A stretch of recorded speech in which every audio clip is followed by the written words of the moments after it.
الله من الشيطان الرجيم بسم الله الرحمن الرحيم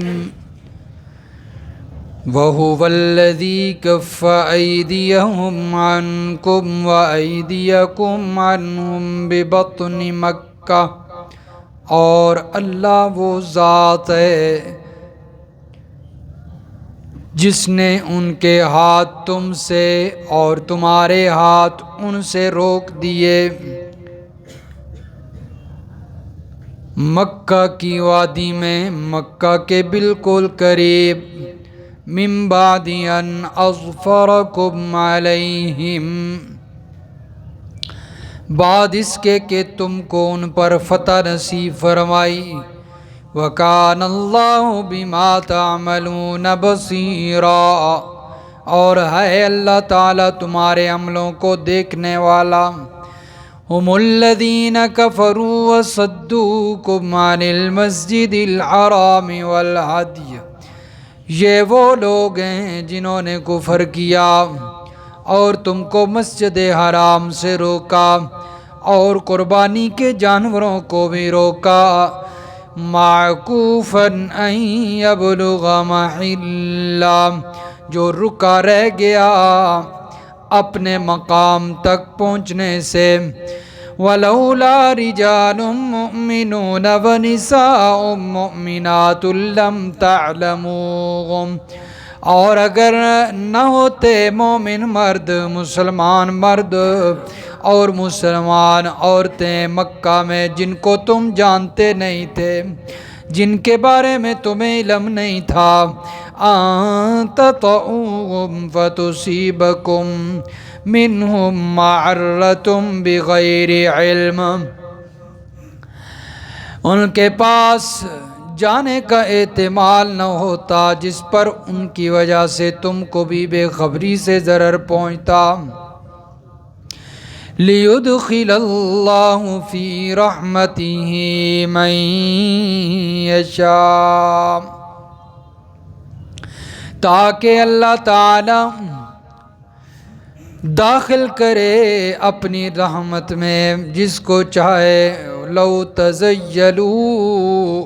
لعذبنا الذین کفروا منہم عذابا علیما،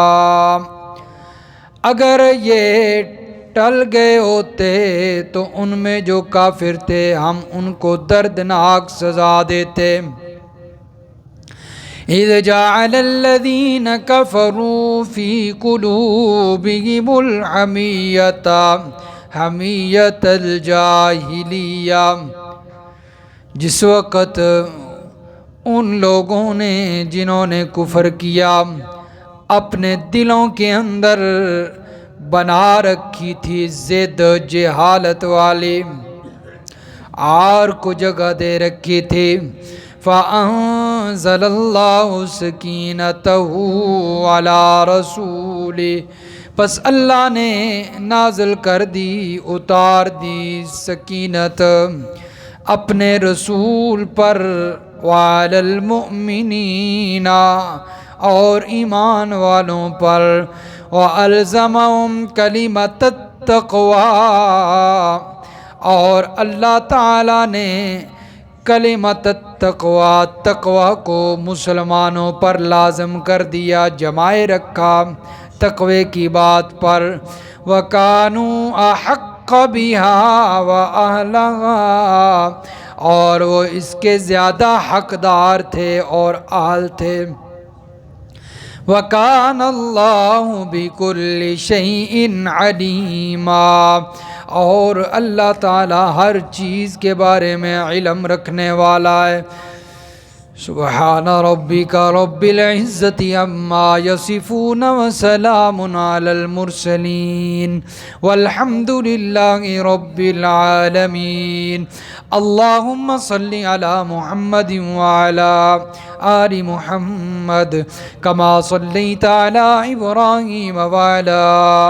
آل ابراہیم إنك حميد مجيد اللهم بارك على محمد وعلى آل محمد كما باركت على إبراهيم وعلى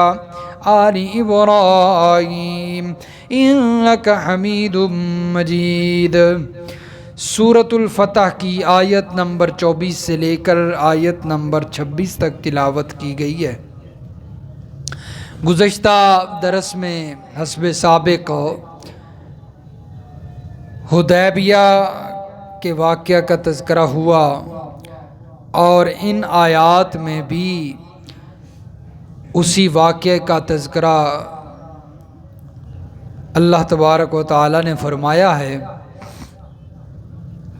فرمایا کہ اللہ ہی وہ ذات ہے کہ جس نے کفار کے ہاتھوں کو تم سے اور تمہارے ہاتھوں کو کفار سے ببطن مکہ، مکہ کے بطن میں، مکہ کے قریب روک دیا، یعنی تمہارے ہاتھوں سے کفار کو قتل ہونے سے اور کفار کے ہاتھوں سے تمہیں قتل ہونے سے بچایا اور روکا۔ بالکل فرمایا کہ مکہ کے قریب بعد اس کے تمہیں اللہ تعالیٰ نے فتح بھی عطا فرمائی۔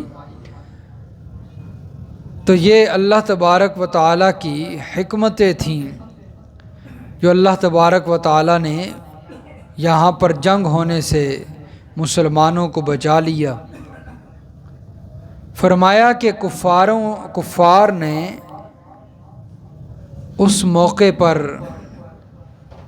جرم یہ کیا کہ انہوں نے تم کو مسجد حرام سے روک دیا اور تمہاری قربانیوں کو بھی، ان کو اپنے محل اور اپنے جگہ تک پہنچنے سے روکا۔ یہ ان کا بہت بڑا جرم تھا۔ حالانکہ مسجد میں آنے سے کسی کو نہیں روکنا چاہیے، کیونکہ وہ اللہ تعالیٰ کا گھر ہے اور سب کے لیے تمام مسلمانوں کے لیے مشترکہ جو ہے وہ عبادت گاہ ہے۔ تو انہوں نے یہ جرم کیا کہ انہوں نے مسجد کے اندر آنے سے روکا، اور پھر قربانی کے جانور جو تھے یہ کوئی عید والی قربانی کے جانور نہیں تھے، بلکہ عرب کے اندر جو ہے وہ ایک ان کا اپنا طریقہ تھا کہ وہ جس وقت بھی عمرہ کرنے جاتے تھے تو اپنے ساتھ جو ہے وہ جانور لے کر جایا کرتے، وہاں پر قربان کرتے اور پھر جو ہے وہ وہاں پر وادیوں میں تقسیم کر دیتے لوگوں کے درمیان، بستیوں میں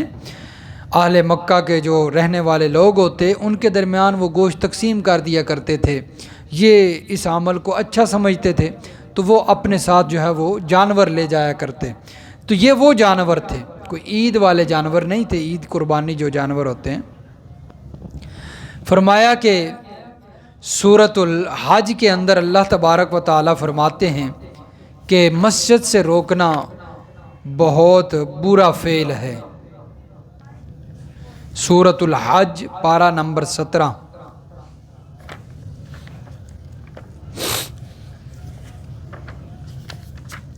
اور آیت نمبر 25، صفحہ نمبر 403 کی آخری لائن ہے، آیت نمبر 25 ہے سورۃ الحج کی۔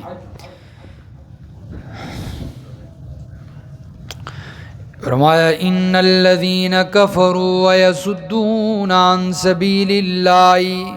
بے شک وہ لوگ جنہوں نے کفر کیا اور مسلمانوں کو اللہ کے رستے سے روکا، والمسجد الحرام، اور مسجد حرام سے روکا، الذی جعلناہ للناس، وہ مسجد حرام جس کو ہم نے تمام لوگوں کے لیے مقرر کیا ہے، سواء العاکف فیہ والباد، کہ اس میں سب برابر ہیں، اس میں رہنے والے بھی اور باہر سے آنے والے بھی۔ فرمایا کہ یہ تو سب کے لیے برابر ہے نا، کوئی مقامی ہے یا کوئی باہر سے آتا ہے۔ اب یہ مسجد نور ہے، اس کے جو ارد گرد رہتے ہیں وہ بھی اس میں عبادت کر سکتے ہیں، کوئی باہر سے مسافر آتا ہے وہ بھی کر سکتا ہے اس میں عبادت، کسی کو روکا نہیں جا سکتا، اس لیے کہ مسلمانوں کی عبادت کے لیے یہ مسجد مشترکہ ہے سب کے لیے۔ تو فرمایا کہ مسجد حرام تو سب کے لیے برابر ہے۔ وَمَن يُرِدْ فِيهِ بِإِلْحَادٍ بِظُلْمٍ نُذِقْهُ مِنْ عَذَابٍ أَلِيمٍ، اور جو شخص فرمایا اس مسجد حرام کے اندر کوئی خلاف دین کام کرے گا، الحاد سے کام لے گا، ظلم سے کام لے گا، ظلم کرے گا، نُذِقْهُ مِنْ عَذَابٍ أَلِيمٍ، اللہ فرماتے ہیں ہم اسے دردناک عذاب چکھائیں گے۔ تو اس لیے مسجد سے روکنا فرمایا کوئی معمولی بات نہیں، بہت برا فعل ہے، اس پر اللہ کی طرف سے دردناک سزا ہے۔ تو یہاں پر کفار نے مسلمانوں کو مسجد حرام سے روک دیا اور انہیں عمرہ کرنے سے روکا۔ فرمایا بہت برا انہوں نے فعل کیا ہے۔ لیدخل اللہ فی رحمتہ من یشاء، فرمایا کہ ولولا رجال مؤمنون، اللہ تبارک و تعالی نے یہاں پر یہ جنگ ہونے سے کیوں بچایا، اس کی وجہ اللہ نے بیان فرمائی ہے۔ فرمایا کہ اگر مکہ کے اندر مومن مرد مومن عورتیں، مسلمان مرد مسلمان عورتیں نہ ہوتی جن کا آپ کو علم ہی نہیں تھا، جن کا آپ کو علم ہی نہیں تھا، تو ان تطؤہم فتصیبکم منہم معرۃ بغیر علم، کہ بغیر علم کے جو ہے وہ وہاں پر جنگ ہو جاتی تو وہ مسلمان بھی مارے جاتے، کیونکہ اللہ تعالیٰ فرماتے ہیں لم تعلموہم، میرے پیغمبر آپ کو علم نہیں تھا۔ تو یہاں تو ایک تو اللہ تعالیٰ نے آپ صلی اللہ علیہ وسلم سے علم غیب کی نفی کر دی ہے کہ میرے پیغمبر مکہ کے اندر مسلمان بھی موجود ہیں، صرف کفار نہیں، اور مسلمان مرد مسلمان عورتیں بھی موجود ہیں جن کا آپ کو پتہ نہیں ہے، اور اگر یہاں پر جنگ ہو جاتی اور آپ حملہ کر دیتے کفار پر اور وہ بھی جنگ میں اتر آتے تو فرمایا پھر وہ مسلمان جو ہیں وہ بھی بے گناہ مارے جاتے بغیر کسی کو، کفار تو کفر کی وجہ سے مارے جاتے لیکن مسلمان بے قصور مارے جاتے، بے گناہ مارے جاتے، اور فرمایا اس لیے آپ کو اللہ تعالیٰ نے اس جنگ سے بچا لیا ہے۔ تو اللہ تعالیٰ کے پیغمبر کو اس بات کا علم نہیں تھا کہ وہاں پر کفار بھی موجود ہیں، نہ ہی دوسرے صحابہ کو پتہ ہے، صحابہ کرام کو بھی علم نہیں تھا۔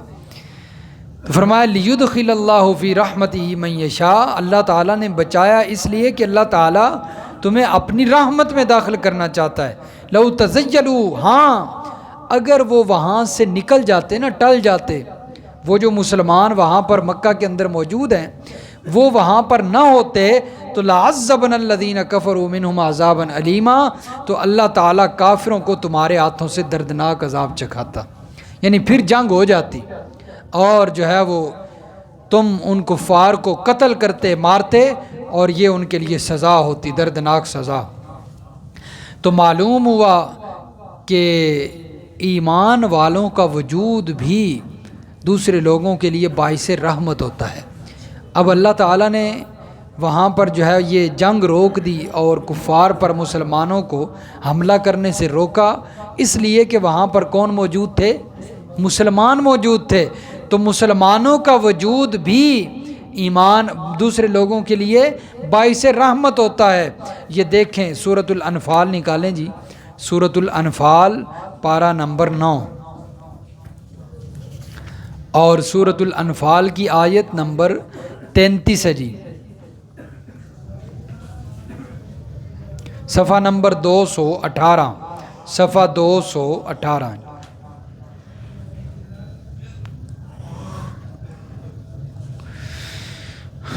سورۃ الانفال آیت نمبر 33، فرمایا وما کان اللہ لیعذبہم وانت فیہم، اور اللہ تعالیٰ ایسا نہیں کریں گے کہ آپ ان کے اندر موجود ہوں اور اللہ انہیں عذاب دے۔ فرمایا میرے پیغمبر جب تک آپ ان پہ موجود ہیں اللہ تعالیٰ انہیں عذاب نہیں دے سکتا۔ وَمَا كَانَ اللَّهُ مُعَذِّبَهُمْ وَهُمْ يَسْتَغْفِرُونَ، اور ایسا بھی نہیں ہے کہ وہ استغفار بھی کرتے رہتے ہوں اور اس حالت میں اللہ ان کو عذاب دے۔ فرمایا کہ وہ استغفار کر رہے ہوں اور اللہ تعالیٰ ان کو عذاب دے، ایسا بھی نہیں ہو سکتا۔ اللہ تعالیٰ ایسے لوگوں کو عذاب نہیں دیتا۔ تو اس لیے ایمان والوں کا وجود جو ہوتا ہے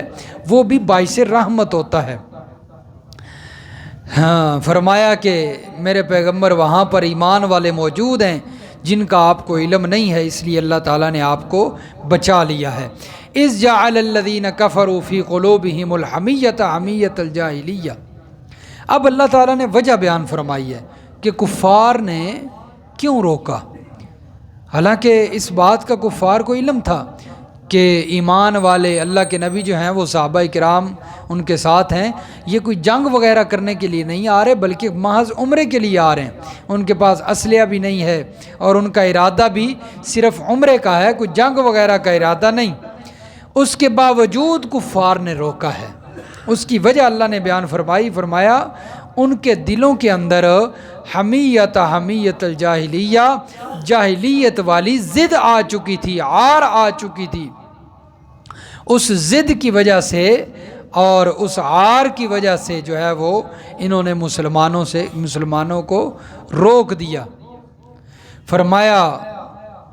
وَأَلْزَمَهُمْ فَأَنزَلَ اللَّهُ سَكِينَتَهُ، اب جس وقت مسلمانوں کو اللہ تعالیٰ نے یہاں پر جنگ سے جو ہے وہ محفوظ رکھا اور بچایا، اب یہاں پر مذاکرات شروع ہوئے